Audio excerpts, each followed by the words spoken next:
Today's video is sponsored by NordVPN.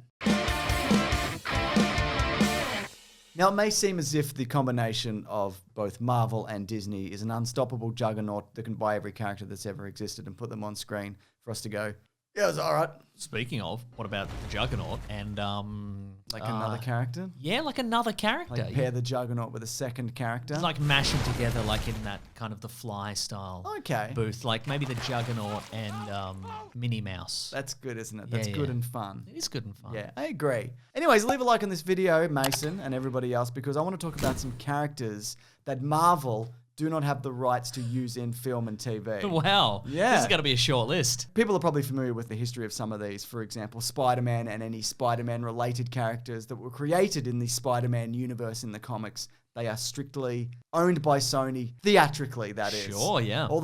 Everything else, all the animation, all the comics, all the video games as well, that is stuff that is Disney owned. Right, sure. But there's some other things going on here, Mason. I want to talk about the XMen. Because even though we know that with the purchase of 20th Century Fox, they have the X-Men characters at Disney, but due to a bunch of actors' contracts, they cannot do an X-Men movie until 2025. My goodness. So basically, there's a bunch of actors who are in those movies, the original ones, but more like the newer cast, who were going to be X-Men and women up until the year 2025. Like, they locked them all in. I see. And those contracts rolled over. So if they did decide to do, say, a Wolverine, a Cyclops, a third X-Men character, I couldn't even think of one because there's no other ones. I'm amazed you pulled Cyclops, honestly. So that means they'd have to get those actors. I see. And I think, they're going for a pretty hard reboot. Sure. And so they don't want to get involved in any of that. And maybe the actors don't want to be involved either. I mean, Hugh Jackman, the one actor we can think of who was in previous X-Men movies. Yep. He's done with Wolverine, I think. Maybe. We'll see. Sure. Of course, the multiverse opens up a bunch of options for these guys to come back. We've obviously also got like Ralph Boner. Professor X returned. Is that why they couldn't say he was Quicksilver? I mean, they could have said he was Quicksilver because it's the same character. So I guess they could have technically. Also, obviously, they brought back Professor X as well. That could have been an existing contract. They could as well, yeah. Give everybody $1 million. So yeah, that sweetens the pot. What, to just disappear? Yes. To go away. That's right, yes. $1 million go away. Yeah. But I think there is at the very least one exception to this of someone they are keeping on from the X-Men universe, and that's Ryan Reynolds. That's right. I think, though, that's not something they'd ever want to throw away. That's a franchise that definitively works and could be ongoing and also makes sense if he crosses universes. And so he just gives a little nod and a wink and a shake of that famous Deadpool patootie. That's right. And everybody's all right with it. We're off to the races. So yeah, I think even if they wanted to get rid of him, they couldn't have. Right. But I think that would have been... he would have camped out in front of Disney's headquarters. Yeah. No, but I don't think people would have enjoyed that. Not the camping thing. They would have loved that. What a fun little publicity stunt, Mason. Incredible. But a recast. Let's talk about Hulk, though. So Universal, you probably know this, they have the first refusal opportunity to distribute any Hulk-centered project. Now, that's a Hulk solo movie? Yes, or anything with his name in it, essentially. Okay, sure. And entitled to a large portion of any profits that are made from this, right? A large portion. Don't mind if I do. Exactly. Now, that's why we haven't seen a solo Hulk movie since The Incredible Hulk in 2008. And that's why we get, say, Thor Ragnarok and Hulk's in it, Avengers and Hulk's in it, She-Hulk and Hulk's in it. Yeah. That's why they've been doing it that way. But here's the thing, though. That's going to change soon because Paramount only have these exclusive distribution rights for 15 years. And if you took that from 2008, then that's going to be up in June of 2023. Then there can be a Hulk bonanza. And we know, I think they're already hinting at that because the Hulk's gone off into space. Maybe he's doing a Planet Hulk. Yeah, they're going to be They're going to attempt Planet Hulk again. We're going to do it for World real War this Hulk. time. Yeah, exactly. And then they could do all sorts of Hulk warlord kind of stuff. It's interesting what they're going to attempt there, given that they have already used some of that, including, planet names and characters. I'm also very interested to see what they're going to do with, maybe this is on the list, but the Miles Morales Spider-Man when they introduce him into live action. Yeah, okay. Because the Tom Holland Spider-Man's best friend is Ned. Yep. But he has all the characteristics of Genki, who is Miles Morales' best friend in the comic books. Correct. Just gonna do it again, are they? Just get Ned again. Just get Ned again, I suppose. Ned's like, I'm back at school, all right? Something to do with a snap, I don't know. Yeah. Anyway, no, I don't have any information on that. But that's, as mentioned, that's a Sony-owned thing.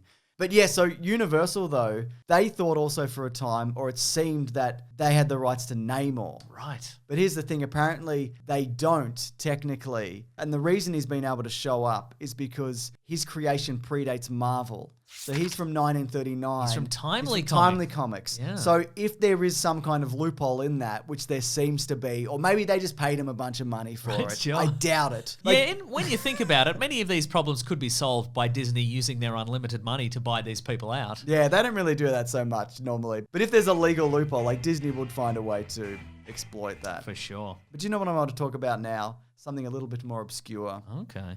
I'll be the judge of that. I know some pretty obscure things. The Microverse. Was that a toy line that was licensed for Marvel back in the day? I'll get into it. So, Microverse and specifically Bug. The reason we know about this is because of the character Bug. So James Gunn apparently wanted to use the character Bug for one of his Guardians movies. Okay. But it turns out that they didn't have the rights to it. So what happened was, so Bug was created by Bill Mantlo, right? And the reference for that character was taken from a Galactic Warrior figurine from a Micronauts toy line. Okay, right? sure. Now, that company that made that, who were called Mego, they went bankrupt in 1983, and the rights to that got passed around until they eventually settled at Hasbro in 2009. Also during that time, the Micronauts, if you're familiar with them, Mason, in the comics they went through Image, IDW, Marvel had them for a bit, as mentioned. But now that they're at Hasbro don't want to play Hasbro ball. don't want to do any of that. Like they don't want to hand any of that over. And that's also the reason why we're gearing up for a Micronauts cinematic universe. I mean, maybe. I think they might even be. They might be. Yeah.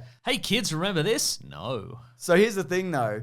So you've probably noticed in the movies, but Ant-Man uses the quantum realm, right? That's right. That's because the quantum realm is a mix of both the quantum zone from the comics and the microverse. So they can't use the microverse, so that's why it's the quantum realm. I guess quantum realm sounds better than quantum zone also, I guess, doesn't it? I think a little bit, yeah. So yeah, that's fun. Anyways, here's a more recent one we sort of saw, Mason. Shu McGorath. Sure, of course. He's most famous, I think, for being in the Marvel vs. Capcom games. Most famous? Yeah, I guess so, yeah. I think so, yeah. That's where he's gotten the most play, certainly. He's a sort of a big bug-eyed octopus monster. Yes. He's the Sorcerer Supreme of another dimension, I think. That's right. Now, there was a big bug-eyed monster in the most recent Doctor Strange movie. And we all pointed and hooted and hollered and went, that's Shu McGorath. No, Mason, it was Gargantos. Because the reason why Shu McGorath was introduced in a Kull the Conqueror story, which makes him part of the Conan universe, right, yes. which is owned by Funcom. So they couldn't use a weird tentacle monster. I mean, they could, but they had to call it a different thing, Shu McGorath. Anybody can be vulnerable to a man-in-the-middle attack when connecting to what they think is a location's free Wi-Fi. Sorry, that was probably a confusing way to start. Let me just back up a fraction. There are many ways that you are vulnerable when online. And this one I'm talking about, the man-in-the-middle, it presents as something like free Wi-Fi on your own personal device. So what happens is someone, some creep, some dog of a bloke, sets up something that looks totally normal in a public space like coffee-free Wi-Fi or something, when all that's designed to do is just rinse you of all your data. Now, I've had my brushes with hacking, not the doing of the on the receiving end, and my experiences have ranged from, wow, this is mildly annoying, to, oh my God, I think I'm going to have my YouTube channel deleted. And also, I've tried my fair share of VPNs, and let me tell you, NordVPN has made it easier and safer to navigate the internet through the click of a button. Among the many benefits it provides, it protects you from malicious sites, downloads, trackers, and intrusive ads. Plus, it has a strict no logs policy. That means they don't track, collect, or share your private data. They consider that none of their business. Now, the advantages aren't just protection online. You can also watch shows on streaming services that aren't available in your region, or even engage in peer-to-peer sharing anonymously. All this coupled with some of the best internet speeds you will find on any VPN service. So I encourage you to start taking your internet safety seriously and take control of your internet experience today with NordVPN. And right now you can get a 2-year plan at a huge discount plus 4 additional months for free. Oh my goodness! When you go to nordvpn.com/Mr. Sunday Movies. It's also risk-free with Nord's 30-day money-back guarantee. That's nordvpn.com/Mr. Sunday Movies, or click the link in the description below. And here's a good one, Mason. You're going to love this. I'm ready to love it. Rom Space Knight. I was going to mention, when you mentioned the Micronauts, I was going to mention Rom Space Knight. He was also a toy originally, I believe. Yeah, well, the idea behind the creation of him was that they wanted to do like a He-Man style line of action figures, right?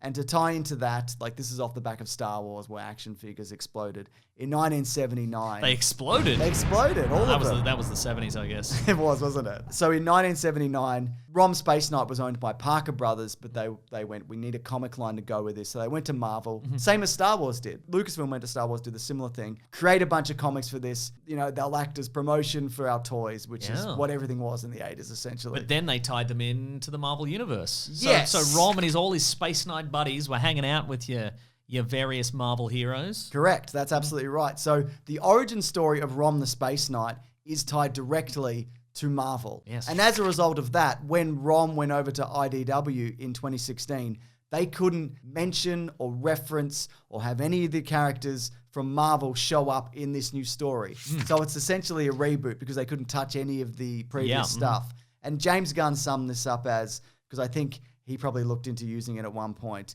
Marvel owns the story from the comics. Hasbro owns the character. So unless something changes, the original Space Knight's tale with Rom can never be told. Maybe something else from Parker Brothers can be turned into a movie. Death's Head? Was that a series? Was that a toy line? No. He was created for the Transformers UK comics. Yes, he was. But he debuted in other comics because if he debuted in the Transformers comics, he'd be owned by, again, Hasbro. And maybe we'll see a Death's Head eventually. Is that something that you'd love to see? Yes. Great. Very terrific. much so. But anyway, Parker Brothers, Monopoly. Maybe they could make a movie about the shoe. The shoe? Yeah. Where did it come from? Where's the other shoe? James. It's $1 billion idea. It is. The tagline could be, we're waiting for the other shoe to drop. Here's the thing though, Marvel can continue to do a bunch of crossovers in the comics. And we've seen that because comic rights and deals, they're constantly in flux, more so than the movies. So, you'll see them, Marvel characters will meet the G.I. Joes or Transformers or Godzilla. I know they're going to be doing Predator soon, but that's also because they bought 20th Century Fox. But even it hasn't happened in a while, but we could get DC characters crossing over again into Marvel comics and vice versa. Yeah. But in terms of movies and TV, the amount of money there is so ginormous. That makes it so complicated to navigate, That's why you end up... Sounds pretty easy to me. Yeah, just all shake hands and have fun. That's right. Yeah. That's Say, great. guys, everybody's going to love this. If we do it, Yeah. everybody's going to love it. Yeah. Anyways, you know what, Mason? Normally we're like, here's the call to action in the video. And here's what it is now. We're saying, did you learn a fun thing? Say yes in the comments. Say yes in the comments. Also, we have a podcast called The Weekly Planet where we talk movies and comics. What's your favourite legal wrangling? Yeah. What's your favourite I love a weird legal awkward wrangle. lawsuit? Let us know in the comments. Please. But yeah, our podcast, we talk movies and comics and TV shows. It's on all platforms, including YouTube, Spotify, Apple, etc. Why'd you say it like that? I don't know. What do you got against Spotify? It's as good as any, I guess, isn't it, Mason? As in bad. Also, if you want to support anything we do here, head over to bigsandwich.co where there's bonus stuff, exclusive stuff, early stuff, a bunch of stuff, huge back catalogue. $9 a month if you are interested. That's Mason, right. let's get out of here. We've had enough fun. And I think we've delivered enough fun to our I can have a little bit viewers. more fun. Okay, go on. I will not be partaking in this fun, just so you know. Yeah. I'm just doing a little tappy dance. It's a fun dance. I hate to admit it, too. Yeah, that's right, but you've already committed to not doing it, so... I'm not. I won't be having any fun. Wow, sucks to be you. Thanks, everybody. Hey! Goodbye.